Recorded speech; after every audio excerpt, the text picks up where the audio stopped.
জ্বালানির নতুন দাম কার্যকরে গ্রাহকের মিশ্র প্রতিক্রিয়া, নজরদারি বাড়ানোর দাবি। সকাল 7টা থেকে দুপুর 12টা, 1টা, 2টা, 5টা পর্যন্ত এই 13টা পেট্রোল পাম্পের মধ্যে মাত্র 3টা পেট্রোল পাম্প তেল দেয়। এক কেতে তেল পাচ্ছি না, তারপর আবার দাম বাড়ছে। বিশ্ববাজারে দাম বৃদ্ধি কারণ বলছেন মন্ত্রী। সারা বিশ্ব তাদের তেলের দাম অ্যাডজাস্ট করেছে, এটা করতে বাধ্য হয়েছি আমরা, কেননা এটা বৈদেশিক মুদ্রাতে কিনতে হয়। কাল বগুড়া সফরে যাচ্ছেন প্রধানমন্ত্রী তারেক রহমান। শহর জুড়ে উৎসবের আমেজ, উচ্ছ্বসিত নেতাকর্মীরা। আমরা না, আমরা নেতা কর্মীরা গোটা বগুড়া শহর আনন্দিত। দীর্ঘদিন পরে এই বাগবাড়িতে আসতেছেন, এই জন্য মানুষ অত্যন্ত আনন্দিত। হজযাত্রার দ্বিতীয় দিন আজ 19টি ফ্লাইটে ঢাকা ছেড়েছেন 7,000-এরও বেশি মুসল্লি। অব্যবস্থাপনার অভিযোগ। খাবার খাওয়ার পরে যখন ক্রেতা চলে যায় তখন তাড়াতাড়ি এটা ওয়াশ করে না। অন্যান্য বছর খাবারের যে অবস্থা মান ছিল বা খাবারের রেট ছিল মোটামুটি মাননশীল ছিল। রাজধানীর দিয়াবাড়িতে সাইফুল হত্যার ঘটনায় 2 আসামি গ্রেপ্তার। অটোরিকশা চুরির উদ্দেশ্যে এই হত্যাকাণ্ড বলছে র্যাব। বন্ধই থাকবে হরমুজ প্রণালী, শান্তি চুক্তি অনেক দূরের ব্যাপার জানালো ইরান। আলোচনা ব্যর্থ হলে ফের যুদ্ধের শঙ্কা।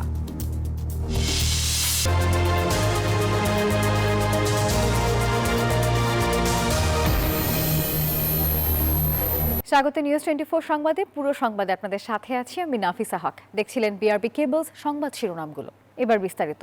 ব্যক্তিগত গাড়ির পাশাপাশি জ্বালানির তীব্র সংকটের প্রভাব পড়েছে গণপরিবহনেও। দীর্ঘ অপেক্ষার সারিতে দেখা যাচ্ছে বাস সহ পণ্য পরিবহনকারী অনেক যানবাহন। এদিকে তেলের দাম বাড়ায় উদ্বিগ্ন গ্রাহক। অনেকেই বলছেন সংকটকালে ভোগান্তির সঙ্গে বাড়তি দাম, মরার ওপর যেন খাড়ার ঘা। জ্বালানি সংকট কাটবে কবে, এমন প্রশ্ন আজ দেশের সবার। ফিলিং স্টেশনে দীর্ঘ সারি এখন চিরচেনা দৃশ্য। দিনে কিংবা রাতে ঘন্টার পর ঘন্টা অপেক্ষা, গ্রাহকের নিত্য ভোগান্তি। ব্যক্তিগত গাড়ি আর মোটরবাইকের সারি নিয়েই বেশি আলোচনা হয়েছে এতদিন। তবে জ্বালানি সংকটের চড়া উত্তাপ এবার দেখা যাচ্ছে গণপরিবহন আর পণ্যবাহী যানবাহনের ক্ষেত্রেও। নিয়মিত মিলছে না পর্যাপ্ত তেল, ব্যাহত গণসেবা। ঘন্টার পর ঘন্টা বসে দেখতে আমাদের খাওয়া দাওয়া নাই, টাইম মতন চলতে পারতেন, আমরা মানুষ নিয়ে চলে যেতে পারতেন, সেবা দিতে পারতাছি না। বেশিরভাগ পাম্পে ঝুলছে তেল নেই সাইনবোর্ড। অভিযোগ চাহিদার বিপরীতে ডিপো থেকে সরবরাহ কম।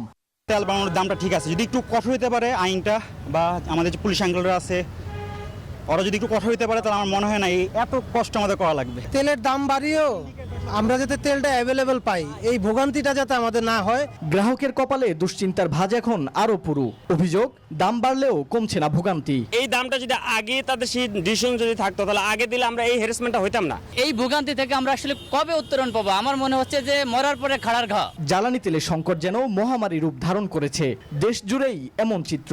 তেলের এমন মরক মোকাবেলায় করণীয় কি, সেই প্রশ্ন ঘুরছে সবার মনে। মাহমুদুল হাসান ইমন, নিউজ 24, ঢাকা। বিশ্ববাজারে দাম বেড়ে যাওয়ায় দেশে জ্বালানির দাম বাড়ানো হয়েছে বলে জানিয়েছেন জ্বালানি মন্ত্রী ইকবাল হাসান মাহমুদ টুকু। বলেছেন জ্বালানিতে এখনো ভর্তুকি দিয়ে যাচ্ছে সরকার। বিশ্বের অনেক দেশের তুলনায় দেশে জ্বালানির দাম কম বাড়ানো হয়েছে বলেও তিনি জানিয়েছেন। আর দুপুরে সচিবালয়ে এই কথা জানিয়েছেন মন্ত্রী।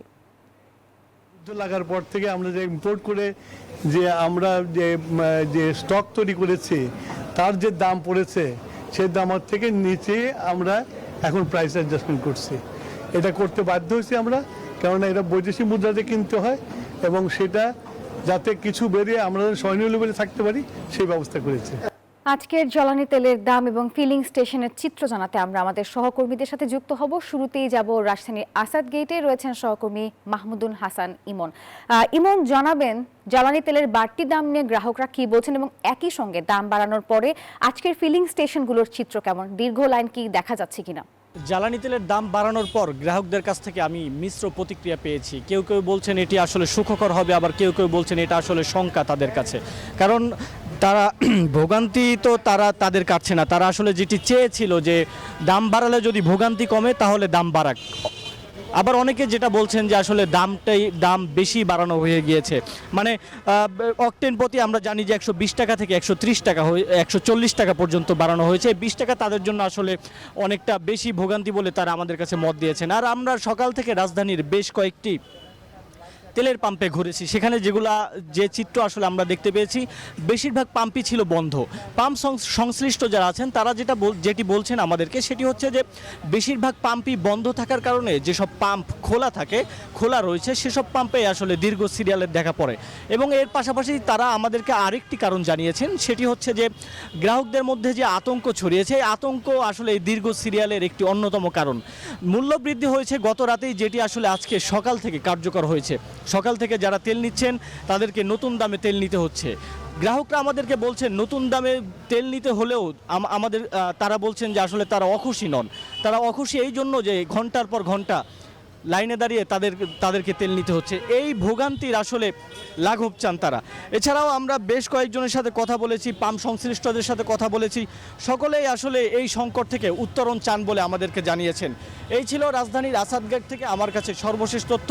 একই তথ্য জানতে আমরা চলে যাচ্ছি বরিশালে। সেখানে আছেন আমাদের আরেক সহকর্মী মিরন, আপনি আমাদেরকে জানাবেন আসলে দাম বাড়ানো হয়েছে জ্বালানি তেলের, এখন কি সংকট কেটেছে নাকি আগের চিত্রই আপনি দেখতে পাচ্ছেন বরিশালে?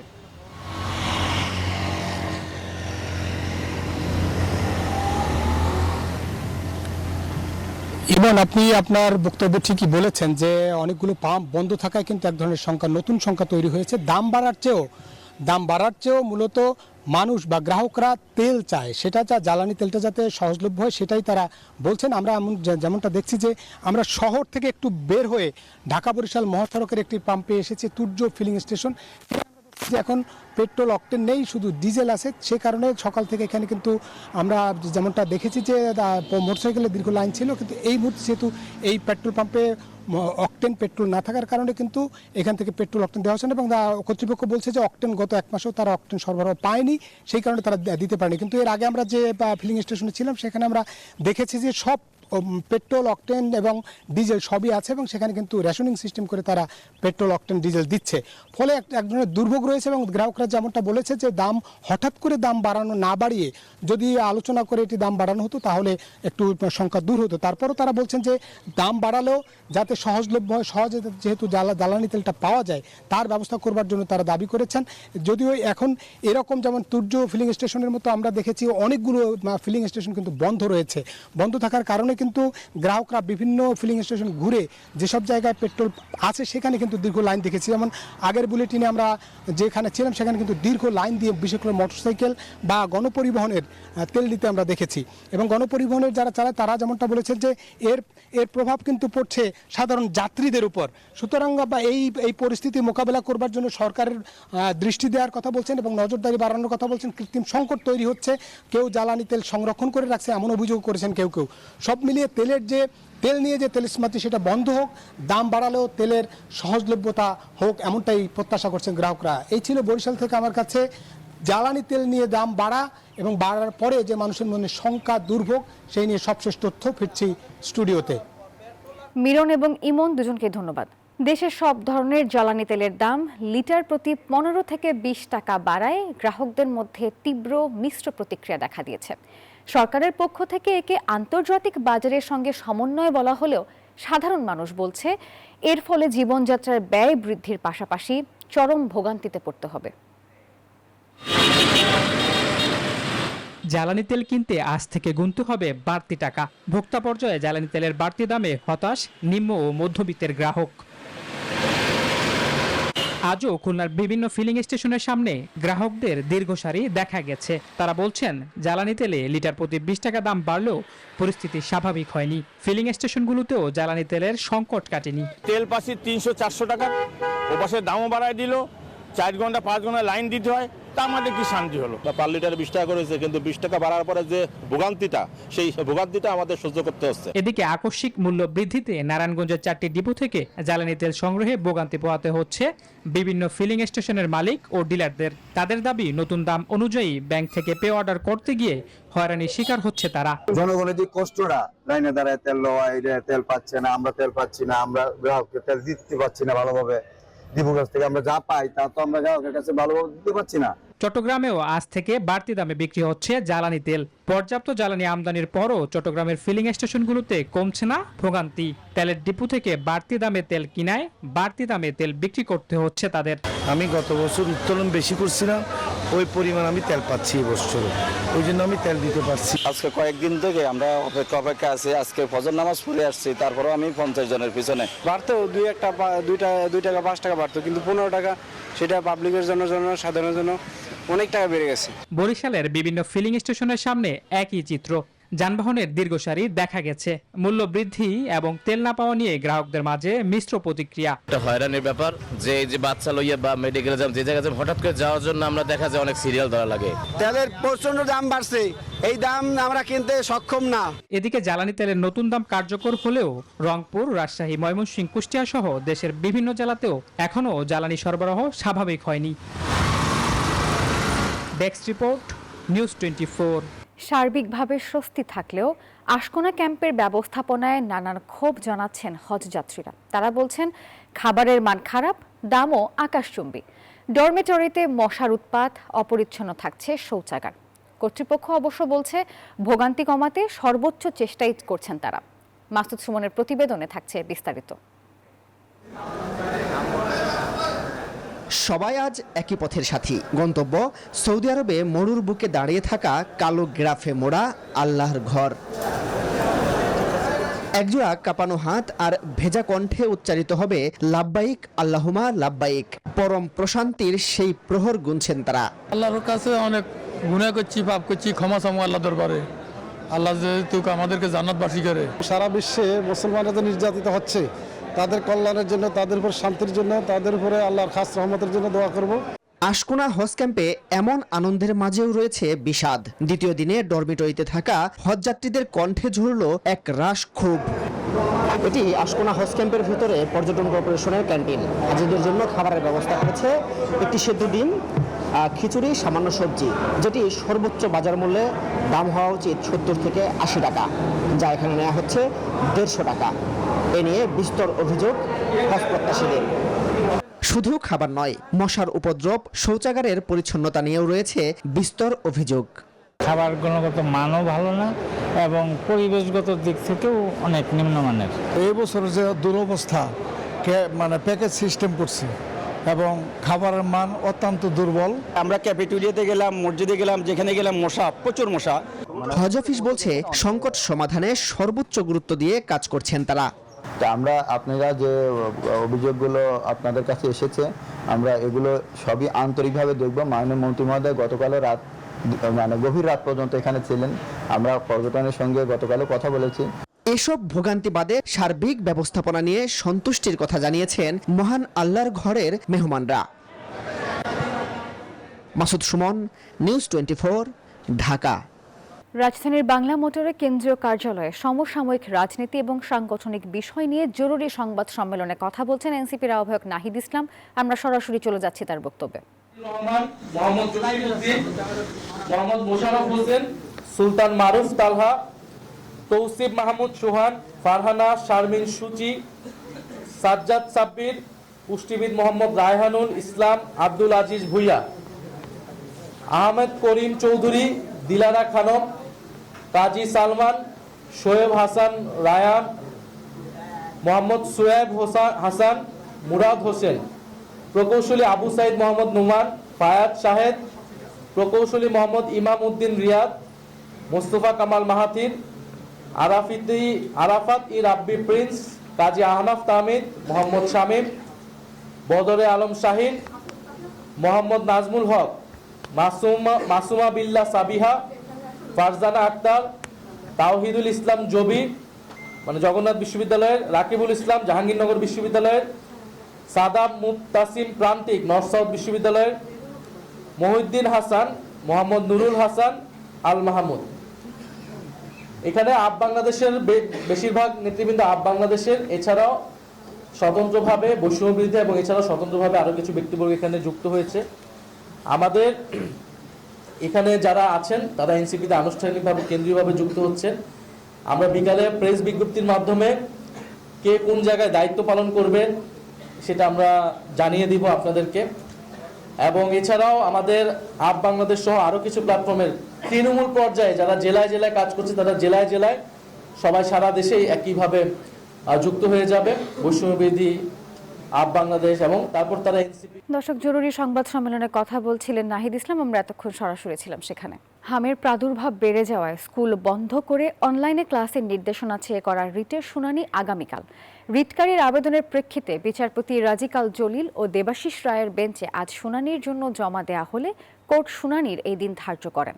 এর আগে দেশে হামের কারণে ৪৭ শিশু মৃত্যুর ঘটনায় উচ্চ পর্যায়ের তদন্ত কমিটি গঠন চেয়ে হাইকোর্টে রিট করা হয়। সেই সঙ্গে হামের প্রকোপ না কমা পর্যন্ত স্কুল বন্ধ রাখার নির্দেশনা চাওয়া হয়। ২ এপ্রিল হাইকোর্টের সংশ্লিষ্ট শাখায় রিটটি করা হয়। সচিবালয়ে প্রধানমন্ত্রী আজ ২টি সভা করেছেন। ১২টায় শুরু হওয়া জ্বালানি বিষয়ক সভাটি ইতিমধ্যেই শেষ হয়েছে। আর এরপর বিকালে সংসদ অধিবেশনে যোগ দেবেন প্রধানমন্ত্রী। এ নিয়ে বিস্তারিত জানাতে সচিবালয় থেকে যুক্ত হবেন আমাদের সহকর্মী মারুফা রহমান। মারুফা, জানাবেন প্রধানমন্ত্রীর আজকের সভা থেকে ঠিক কি কি নির্দেশনা এসেছে এবং একই সঙ্গে সংসদে তার আজকের কর্মসূচি সম্পর্কে জানাবেন। জি ধন্যবাদ। ইতিমধ্যেই পানি সম্পদ মন্ত্রী এবং পানি সম্পদ মন্ত্রণালয়ের সংশ্লিষ্ট এবং পানি বিশেষজ্ঞ আইনুন নিশাদের সঙ্গে একটি সভা করেছেন প্রধানমন্ত্রী, এবং তারপরে সেই সভা থেকে বেরিয়ে এসে শহীদুদ্দিন চৌধুরী এনি কথা বলেছেন। তিনি জানিয়েছেন যে আগামী বর্ষায় আসলে নদী ভাঙন, নদীর প্লাবন, এই সমস্ত বিষয় আসলে কিভাবে মোকাবেলা করা হবে সেই নিয়ে আলাপ হয়েছে। সেই সাথে খাল খনন বিষয়টিও এর মধ্যে সংযুক্ত আছে। আগামীতে ২রা মে এবং যশোরে একটি খাল খননের কর্মসূচির কথা জানিয়েছেন। ২৭ এপ্রিল যশোরে এবং ২ মে সিলেটে খাল খনন কর্মসূচিতে যোগ দেওয়ার কথা রয়েছে প্রধানমন্ত্রীর। এবং একই সাথে তারা যেটি বলেছেন যে পানি সম্পদ মন্ত্রণালয়ের ১৮০ দিনের কর্মসূচি নিয়ে তারা প্রধানমন্ত্রীর সঙ্গে আলাপ আলোচনা করেছেন। এছাড়া এই মুহূর্তে বৈশ্বিক জ্বালানির সংকট নিয়ে একটি সভা চলছে। সেখানে জ্বালানি মন্ত্রী ইকবাল টুকু রয়েছেন, সেখানে ইকবাল হাসান মাহমুদ টুকু রয়েছেন। এর আগে কিন্তু তিনি তার মন্ত্রণালয়ে একটি ব্রিফ করেছেন, সেখানে তিনি কথা বলেছেন। তবে এই সভা শেষ করে, প্রধানমন্ত্রীর সাথে সভা শেষ করে হয়তো তিনি আবারও সর্বশেষ আপডেটের কথা বা সিদ্ধান্তের কথা জানাতে পারেন। তবে সেখানে তিনি বলেছেন যে বৈশ্বিক জ্বালানি সংকটে প্রায় সব দেশই দাম বাড়িয়েছিল, কিন্তু বাংলাদেশ আসলে ওই অর্থে দাম বাড়ায়নি।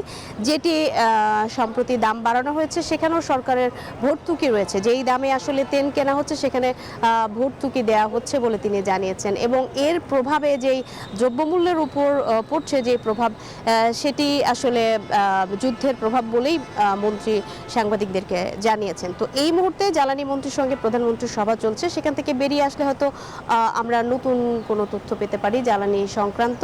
একই সাথে এই সভা দুটি শেষ করেই কিন্তু প্রধানমন্ত্রীর সংসদ অধিবেশনে যোগ দেবার কথা রয়েছে। তো মোটামুটি সচিবালয়ে প্রধানমন্ত্রীর কার্যক্রমের এই ছিল সবশেষ তথ্য আমার কাছে। মারুফা, ধন্যবাদ আপনাকে। প্রধানমন্ত্রী হওয়ার পর কাল প্রথমবারের মতো নিজ জেলা বগুড়ায় যাচ্ছেন বিএনপি চেয়ারম্যান তারেক রহমান। আর এই সময় বগুড়া সিটি কর্পোরেশন উদ্বোধন সহ বিভিন্ন কর্মসূচিতে অংশ নেবেন প্রধানমন্ত্রী। পুরোদমে চলছে জনসভা স্থলের মঞ্চ প্রস্তুতির কাজ। সোমবার শহরের আলতাফুন্নেসা খেলার মাঠেই প্রধান অতিথি হিসেবে বক্তব্য রাখবেন তিনি। জনসভা স্থলে জোরদার করা হয়েছে কঠোর নিরাপত্তা ব্যবস্থা। প্রধানমন্ত্রীর সফর সফল করতে প্রস্তুত রয়েছে প্রশাসন এবং জেলা বিএনপি। এবং আমাদের জনগণ যাতে তার সাক্ষাৎ পায় সেজন্য তো তিনি জনসভা করছেন। তিনি তো ওই প্রোগ্রামগুলো করে যাচ্ছেন না, তিনি এই জন্য জনসভা করছেন, তার সাথে কথা বলা, তার সাথে দেখা করা, এবং তিনি তার মনের আবেগ ভাবগুলো প্রকাশ করার জন্য, জনগণকে কিছু মেসেজ দেওয়ার জন্য, নেতাকর্মীদের জন্য মেসেজ দেওয়ার জন্যই তো তিনি আলতাফুন্নেসা মাঠে জনসভা করবেন। বগুড়া থেকে এবারে আমাদের সহকর্মী আব্দুল সালাম বাবু সরাসরি আমাদের সঙ্গে যুক্ত হবেন। বাবু, জানাবেন প্রধানমন্ত্রীর আগমন ঘিরে নেতাকর্মীরা কি বলছেন এবং ঠিক কয় স্তরের নিরাপত্তা ব্যবস্থা জোরদার করা হয়েছে? নেতাকর্মীরা ব্যাপক উচ্ছ্বসিত, তারা অপেক্ষায় রয়েছেন প্রিয় সন্তানকে এক নজর দেখার জন্য। আর আইন শৃঙ্খলা বাহিনী ব্যাপক তৎপর রয়েছে বগুড়ার আলতাফুন্নেসা খেলার মাঠ সহ সব কয়টি ভেন্যুতে। আমরা কথা বলতে চাই জেলা যুব দলের সভাপতি জাহাঙ্গীর আলমের সাথে। এখানে উপস্থিত রয়েছেন সাধারণ সম্পাদক আবু হাসান। তো জাহাঙ্গীর আলম, যুব সমাজ কতটা উজ্জীবিত? যুব সমাজ অত্যন্ত উজ্জীবিত, কারণ আমাদের মাননীয় প্রধানমন্ত্রী জনাব তারেক রহমান নিজ জেলাতে প্রধানমন্ত্রী হওয়ার পরেই প্রথম আসছেন। এই জন্য বগুড়া যুব সমাজ উন্মুখ হয়ে রয়েছেন, তার আশাকে প্রত্যাশা অনেক বেশি। উনি যে যুব সমাজের জন্য তার যে অনেক পরিকল্পনা রয়েছেন, এই পরিকল্পনা বাস্তবায়ন করবেন এই আশায় বুক বেঁধে আছেন বাংলাদেশের যুব সমাজ তথা বগুড়ার যুব সমাজ। ধন্যবাদ। আগামীকাল সকাল 10:30 সড়ক পথে ঢাকা থেকে বগুড়ায় আসবেন বিএনপির চেয়ারম্যান তার প্রধানমন্ত্রী তারেক রহমান, এবং বগুড়া সিটি কর্পোরেশন ঘোষণার পরেই তিনি যাবেন পৈতৃক ভিটা গাবতলীর বাগবড়িতে, সেখানে বিভিন্ন কর্মসূচিতে অংশ নেবেন। সব মিলে প্রস্তুত বগুড়া জেলা বিএনপি, প্রস্তুত জেলা প্রশাসন এবং আইনশৃঙ্খলা বাহিনী। বগুড়াবাসী অপেক্ষায় রয়েছে প্রিয় সন্তানের জন্য তাকে স্বাগত জানাতে। এই ছিল বগুড়াতে সর্বশেষ, ফিরবো স্টুডিওতে। বাবু, ধন্যবাদ আপনাকে। রাজধানীর দিয়াবাড়ি এলাকায় অটোরিকশা চালক সাইফুল ইসলাম হত্যার ঘটনায় 2 আসামিকে গ্রেপ্তার করেছে র্যাব। র্যাব 1-এর কোম্পানি কমান্ডার শহীদুল ইসলাম জানান, ধামরাই ও দিয়াবাড়ি এলাকায় অভিযান চালিয়ে শনিবার কবির শেখ ও শহীদুল ইসলামকে গ্রেপ্তার করা হয়। র্যাব আরও জানিয়েছে, অটোরিকশা চুরির উদ্দেশ্যেই সাইফুল ইসলামের অটোরিকশা ভাড়া করে তাকে তুরাগ এলাকায় নিয়ে যায় তারা, এবং এরপর শ্বাসরোধ করে হত্যা করে সেখানেই ফেলে রেখে যায়। গ্রেপ্তারকৃতদের মধ্যে কবির শেখ হত্যাকাণ্ডের মাস্টারমাইন্ড। তাদের বিরুদ্ধে এর আগেও অটোরিকশা চুরি সহ বিভিন্ন অপরাধের অভিযোগ রয়েছে। তরুণ প্রজন্মকে ধূমপানে নিরুৎসাহিত করতে এবং জনস্বাস্থ্য সুরক্ষায় সিগারেটের সর্বনিম্ন মূল্য 100 টাকা নির্ধারণ সহ কার্যকর কর সংস্কারের দাবি জানিয়েছে পিপিআরসি ও ঢাকা বিশ্ববিদ্যালয় আইএচই।